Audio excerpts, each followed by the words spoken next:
देश के एकमात्र नारीवादी और ग्रामीण न्यूज़ चैनल को समर्थन करने के लिए हमें यूट्यूब पर लाइक करें और सब्सक्राइब करें और हमारी वेबसाइट के सदस्य बने। खबर लहरिया, आपकी खबर, आपकी भाषा।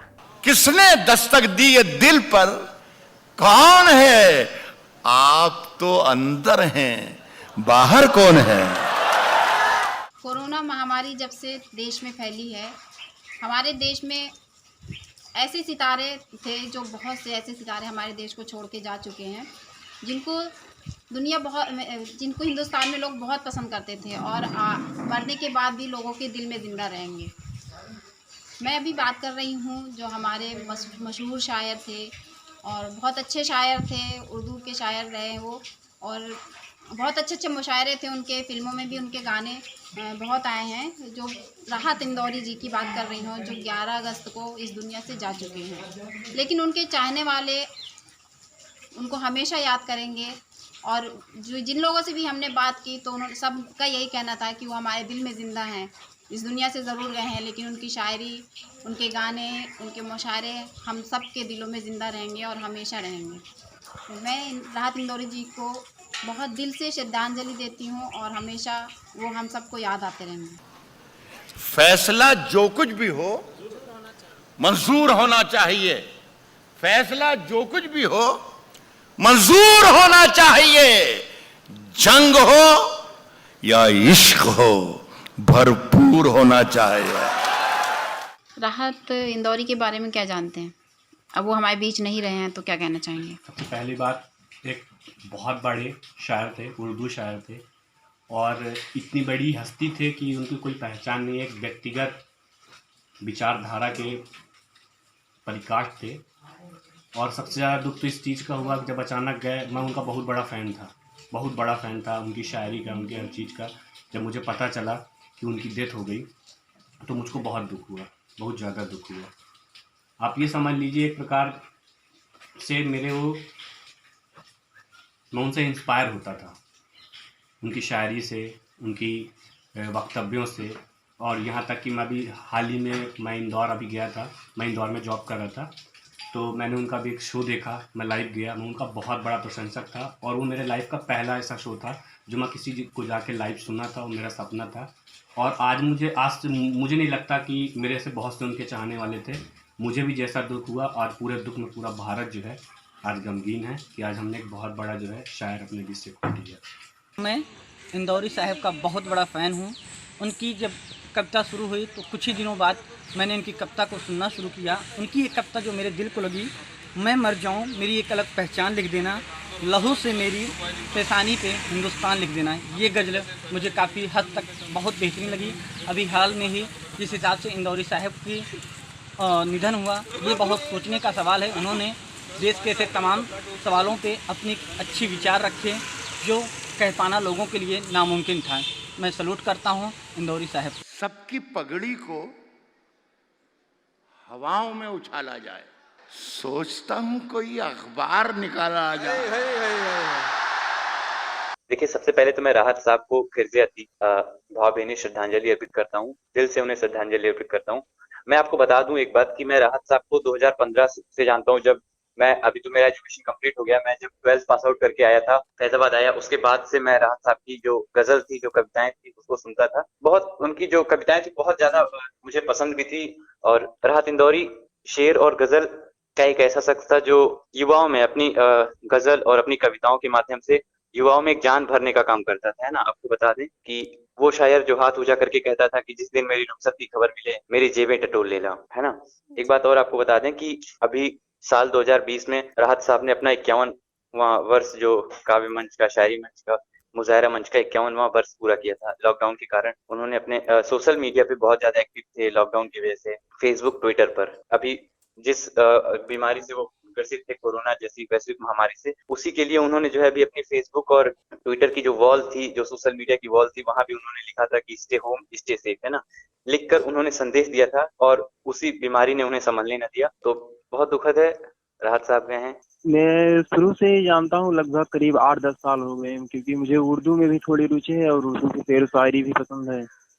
तो राहत इंदौरी साहब तो आज के समय के सबसे फेमस कवियों में से थे, तो उनको तो जानना स्वाभाविक ही है। उनका एक अलग ही अंदाज, ये हम कह नहीं सकते कि कोई एक ट्रेडिशनल वो ऐसा वो रहा है, क्योंकि उनके जो बोलने का लहजा था वो भी अपने आप में एक अलग पहचान रखता है। और उनके साथ ये भी एक बहुत अच्छी बात थी कि उनकी बातें लोगों को समझ में आ जाती थी। जैसे बहुत सारे शायरों के साथ होता था कि उनकी अल्फाज जो हैं इतने ज़्यादा कठिन होते थे कि लोग समझते नहीं थे आसानी से, लेकिन ये बहुत ही आम आदमी की भाषा में समझ में आ जाती थी आराम से। तो ये उनका एक खास तरीका। आप क्या राहत इंदौरी जी को जानते थे? जी बिल्कुल, बहुत अच्छे तरह से जानते थे, और व्यक्तिगत ना जान करके सोशल मीडिया है या उनकी शायरी वगैरह जब भी टीवी वगैरह पे या अन्य किसी भी माध्यम से देख रहे सुनने को मिली, तो वो भी देखते थे। जी, क्या कहना चाहते हैं उनकी याद में? उनका देहांत हो गया है, तो क्या कहेंगे उनके बारे में? वो एक शायरी की दुनिया में एक चमकता हुआ सितारा था जो खत्म हो गया। व्यक्तिगत उनके बारे में तो ये है कि अल्लाह उनको जन्नत नसीब करे। जो ये दीवार का सुराख है, साजिश का हिस्सा है, मगर हम इसको अपने घर का रोशनदान कहते हैं। जो दुनिया को सुनाई दे उसे कहते हैं खामोशी। जो दुनिया को सुनाई दे उसे कहते हैं खामोशी। वो जो आंखों में दिखाई दे उसे तूफान कहते हैं। बहुत ही अच्छे और उम्दा के शायर थे, और उनकी शायरी बहुत ही पसंद करते थे लोग, और हमने भी कई शायरी सुनी है।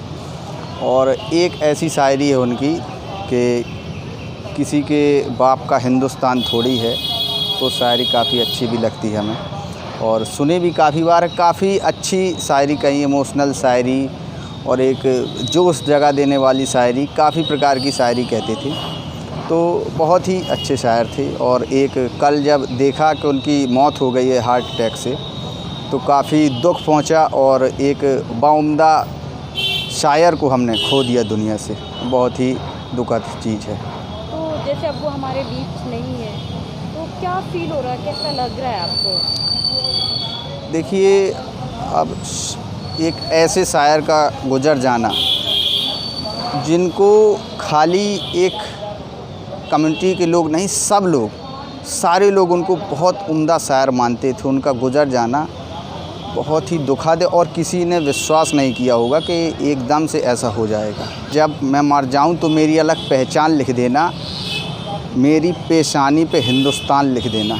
ये काफ़ी ऐसी अच्छी अच्छी शायरी उन्होंने कही, और जो याद रहती है। बाकायदा हमको ऐसी शायरी उनकी याद नहीं रहती, लेकिन एक बार सुनने से खाली शायरी याद हो जाती, इस प्रकार की शायरी कहते थे। कोई आपका शायरी है जो आप कहना चाहेंगे?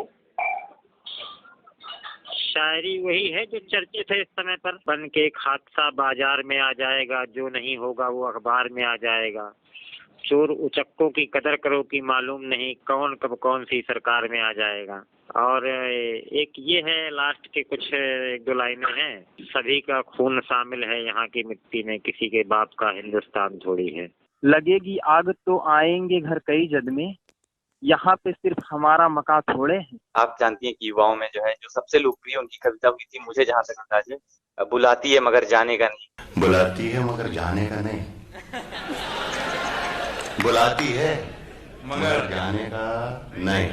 ये दुनिया है, इधर जाने का नहीं। क्या अच्छा, इधर जाने का नहीं मेरे बेटे, किसी से इश्क कर मगर हद से गुजर जाने का नहीं। हाँ बिल्कुल, राहत इंदौरी को तो हर बच्चा जानता है। वो इतने मशहूर कलाकार के साथ साथ वो एक शायर भी थे। उनको तो कैसे इंसान थे वो? वो बहुत सरल स्वभाव के, बहुत अच्छे इंसान थे वो। और वो जब कपिल शर्मा शो में आए थे तो उन्होंने कुछ ऐसी बातें की थी जो दिल दहला देने वाली बातें। और उनकी हर एक शायरी मैं इतने गौर से सुनती थी। जब वो स्टेज पे जाते थे अपनी शायरी सुनाने, तो हर पूरे स्टेज तो जितने लोग वहाँ पर आए थे बिल्कुल शांत। उनकी शायरी हर कोई इतने गौर से सुनता था, इतनी गौर से, हर बारीकी से वो अपनी शायरी सुनाते थे। मैंने अपनी खुश्क आँखों से लहू छलका दिया। मैंने अपनी खुश्क आंखों से लहू छलका दिया। एक समंदर कह रहा था मुझको पानी चाहिए। खबर लहरिया, आपकी खबर, आपकी भाषा।